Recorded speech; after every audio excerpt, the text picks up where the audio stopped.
My mom's friend made a speech at my wedding saying, "She's always been the black sheep. It's cute she found someone who doesn't mind damaged goods." I froze. Then my sister grabbed the mic and said, "You mean the same woman who paid your rent for a year?" Gasps. I 36 female got married recently, and during the wedding reception, my mother's lifelong friend stood up to give a toast, and instead insulted me by calling me the black sheep and damaged goods. I froze. My new husband squeezed my hand, stunned. My sister, 33 female, usually reserved, marched up and grabbed the mic. What she said left the room silent and my mom's friend speechless. It exposed everything I've kept buried under the surface for years: family betrayal, emotional neglect, and the truth about who's really damaged. "You okay?" Lucas asked, gently nudging my hand under the table. I nodded, barely. The music had faded, replaced by the distant hum of conversation and the clink of glasses. The lights above the barn glowed soft and warm, faux candle chandeliers we picked out together. Our wedding was supposed to be intimate, safe, a little quirky, a little rustic. It was supposed to be a celebration of surviving life and finding peace, of making it through the noise of our pasts. I hadn't expected the noise to follow me here. Across the reception room, my mother laughed with her old friend Marcia, sipping from a stemmed glass of Chardonnay. Marcia looked the same as she did when I was 15, bleached blonde, sharp-chinned, wearing too much perfume and confidence. They'd been inseparable since I was a kid, the kind of friendship built on mutual vanity and small-town gossip. When I was younger, Marcia would pinch my cheeks and say things like, "You're gonna be artsy, aren't you?" Like one of those weird girls who reads too much. I used to think she meant it as a compliment. I know better now. Ruby sat across the table from us, picking at her lemon cake, watching the interaction.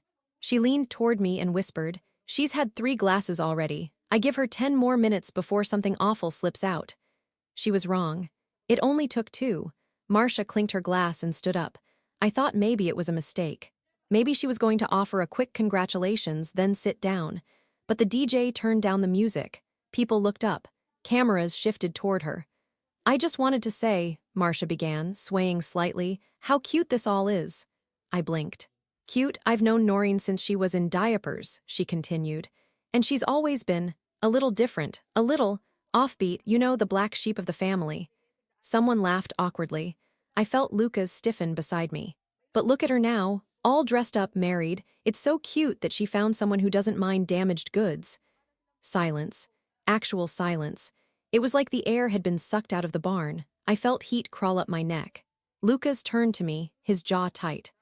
I stared ahead, frozen, because I was 8 years old again, listening to adults make fun of me while pretending I wasn't there.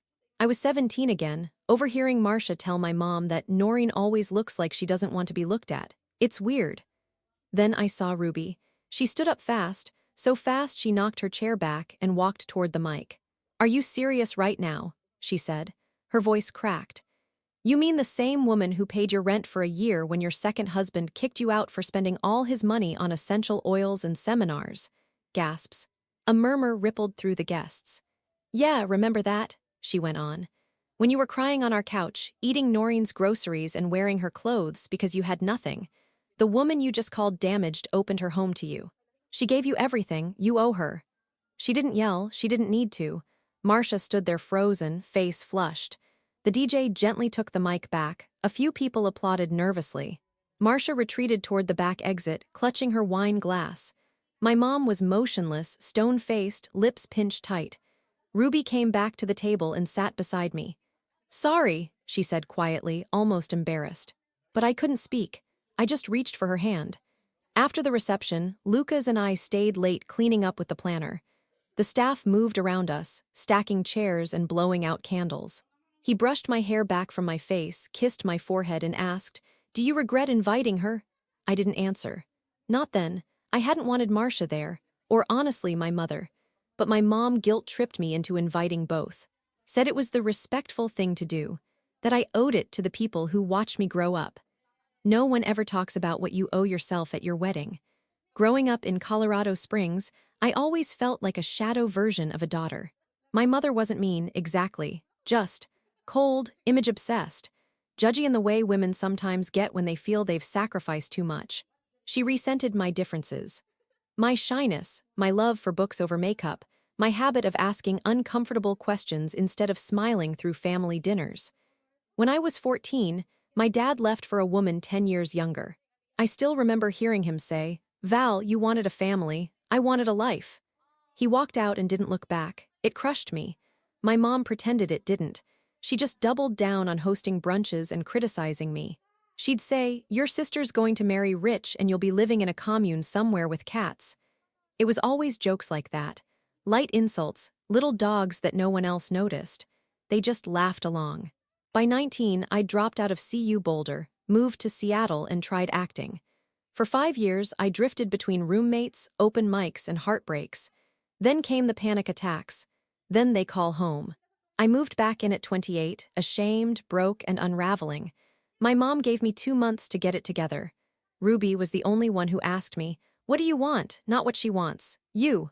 Over time, I rebuilt. Not because of my family, but in spite of them. I found a job in events. I went to therapy. I learned what boundaries felt like. I met Lucas. And then I made the mistake of inviting ghosts to my wedding. The next day, Ruby and I had breakfast at the Airbnb we'd rented with a few close friends. She sat across from me, eyes puffy, no makeup, wrapped in a blanket. "I meant every word," she said, staring into her coffee. "I know," I said. "I just never thought you'd say it. I should have said it years ago." We sat in silence. It wasn't the awkward kind. It was the kind where something broken quietly knits itself back together. I got a text from my mom that afternoon. It read, "I'm disappointed you let Ruby cause a scene at your own wedding. It was supposed to be about love and joy, not rehashing the past." I stared at it for a long time. Then I deleted it.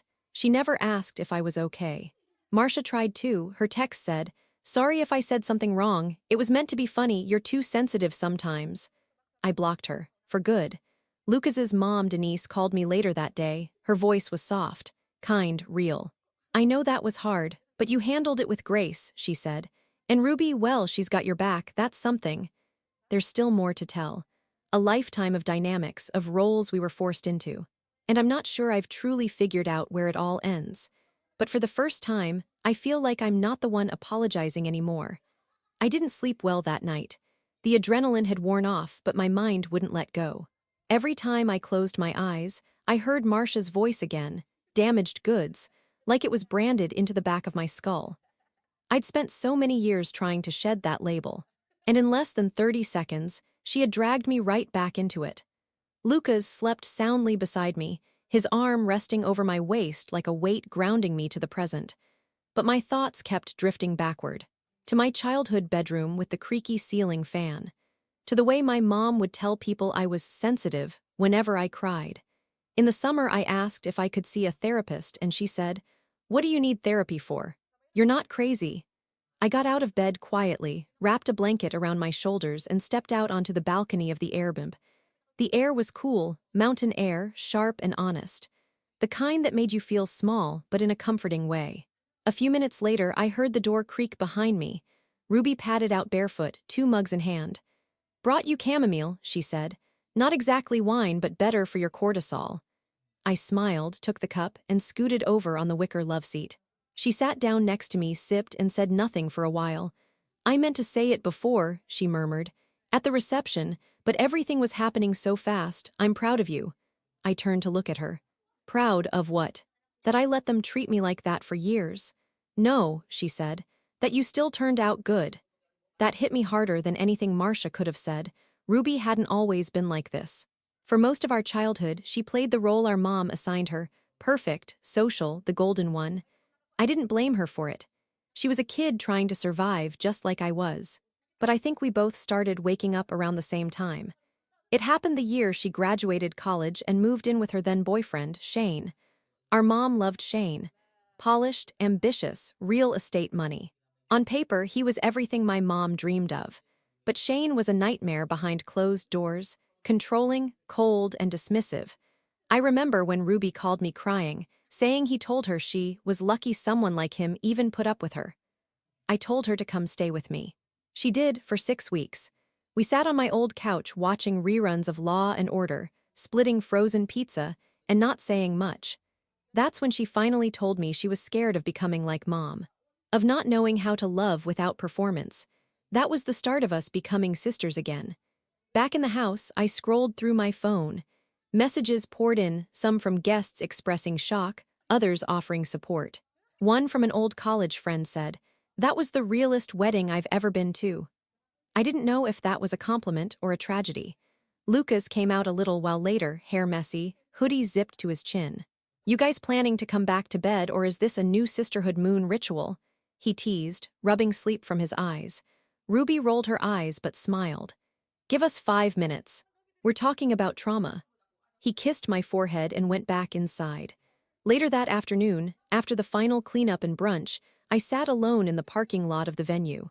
It felt strange to look at the empty space where people had just danced and laughed and cried. I noticed a single white rose on the gravel near where Marcia had stood. I didn't pick it up. I just stared at it. It dawned on me how much time I'd spent letting people like Marcia narrate my story. Letting them assign me roles. The difficult one, the damaged one, the disappointment. They said it enough times that I started believing it too. Even Lucas, patient and loving as he is, had once asked me, early in our relationship, why I always braced for the worst in people. I didn't have an answer then. I do now. Because I'd spent most of my life surrounded by people who saw kindness as weakness and vulnerability as a defect. People like my mother. She hadn't reached out again. Not after her email. Not after the scene. And honestly, I wasn't sure she ever would. It was a strange grief. Not sharp like the loss of a loved one, but dull. Lingering. Like walking around with a bruise you keep forgetting is there until you bump into it again.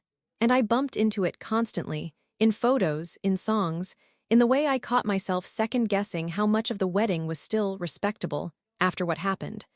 But there was also something new taking root underneath the ache. Relief. There was no more pretending, no more walking on eggshells. The mask had cracked, the roles had collapsed, and in their place was something raw and honest and unfiltered. It was ugly, yes, but it was real. And real was what I had always craved. That night, Ruby texted me a meme of a raccoon in a wedding veil with the caption, "Even trash finds treasure." I laughed harder than I had in days. I sent her back a photo of the two of us at the wedding, me crying, her holding the mic, her eyes full of fire. She responded with one sentence, "Next time, let me plan your baby shower." And for once, the idea didn't fill me with dread. Not because I'm rushing into that phase of life, but because I know now, really know, that whatever comes next, I won't be facing it alone. Even if parts of my family fell apart that night, the right ones stayed. A week after the wedding, I returned to work. Nothing like the sterile scent of office coffee and the humming of computers to pull you back into normalcy. People asked about the wedding, and I kept my answers brief. It was beautiful. A little dramatic, but perfect in its own way. I didn't elaborate. Most wouldn't understand. Not unless they'd been the family scapegoat, too. Ruby came by my apartment that Friday. She brought pad thai and cheap white wine. We sat on the couch, the TV on but muted, the city outside our window buzzing as if none of it had happened. "You think she'll ever apologize?" she asked between bites. I shook my head. "No, but I think she's embarrassed. That's better in a way, means she knows." Ruby snorted. "She probably thinks we owe her an apology, that's her whole thing. She breaks stuff and then waits for you to say sorry for bleeding." She wasn't wrong. Still, something inside me felt unfinished. Not rage, not vengeance, really, but a need for clarity, for a full-circle moment. Not just for me, but for all the years I spent silencing myself to keep the peace while others got to rewrite my story. I didn't want to yell. I didn't want to cry. I wanted something quieter. Smarter, permanent. The opportunity came a few days later. My mom was the president of a women's social circle in Colorado Springs called the Summit Ladies.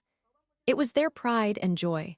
A group of 30 or so affluent, image-conscious women who ran charity events, brunches, and wine tastings to make themselves feel like pillars of the community.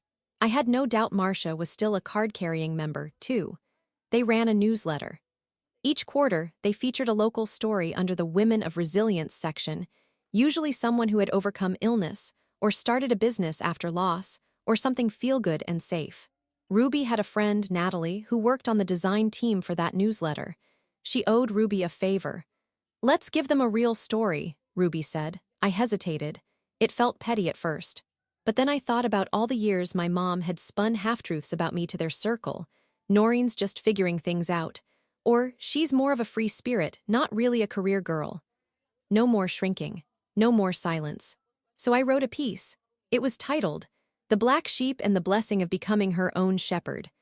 I detailed growing up in the shadows of social performance, how emotional neglect doesn't always come from cruelty, but from coldness, how I was labeled damaged when I sought therapy, how I supported the very people who whispered about my instability. I wrote about rebuilding myself on my own and learning the hard way that boundaries are not betrayals. I didn't name names, I didn't need to, but I did include one story, how, at my own wedding, someone close to my mother had called me damaged goods, and how, for the first time, someone stood up for me. How my sister, once complicit in the narrative, decided to break it with me. How that moment became less about shame and more about liberation. Ruby edited it. Natalie slipped it into the layout, replacing a last-minute drop-off story. It was subtle, classy, precise. It hit mailboxes 2 weeks later. The fallout was quiet, but oh, it was delicious. Ruby forwarded me a chain of frantic texts from Mom that had been sent to her instead of me. "Did you know about this? She's airing our dirty laundry in a community newsletter. People are asking questions. Martha is furious. I don't know how she could do this to me." To her, of course, I never responded. Instead, I waited. About 4 days later, I got a call from an unfamiliar number. I let it go to voicemail. When I listened to it later, it was Marcia. Her voice was tense, shaking under the mask of politeness. "Hi, Noreen, I read the article. I know it didn't say names, but people are putting things together. I don't think you understand what you've started. I'd really appreciate it if you could clarify in the next issue that it wasn't about me. I think you owe me that." I laughed. That night, I poured myself a glass of wine and sat on the balcony. Lucas came out, resting his chin on my shoulder. "You okay?" he asked. I nodded. "Better than I've been in years." He kissed the side of my head. "You're kind of scary when you want to be." "I'm not scared," I said. "I'm just not small anymore." 3 weeks after the article dropped, I received a handwritten letter in the mail. It was from my mom. She wrote, "You've made things very uncomfortable for me in my community. I wish you had come to me first before airing things publicly. I didn't raise you to be vindictive. I don't know what you're expecting from me, but I think you've made your point." That was it. No apology, no recognition, just a complaint that I'd disturbed her comfort. And for the first time in my life, I folded the letter neatly in half and dropped it straight into the trash. I didn't analyze it. I didn't cry. I didn't call Ruby to ask what it meant. I just let it go. These days, my life is calm. I'm not saying everything's perfect, but the weight I used to carry, the one made of other people's projections, is gone, or at least manageable. Lucas and I talk about starting a family. We joke about baby names, argue about cribs versus bassinets. It feels new, clean. Ruby's moving to Denver next month. She got a job offer she couldn't turn down and texted me, "Can I crash with you and Lucas for a bit? Don't worry, I won't call you damaged." We've built our own family, not perfect, but honestly, supportive. I don't hear from my mom anymore. She's been quieter on Facebook, according to Ruby. She still posts pictures from charity brunches, still smiles too hard in group photos. I don't miss her voice. I miss the idea of her, sometimes.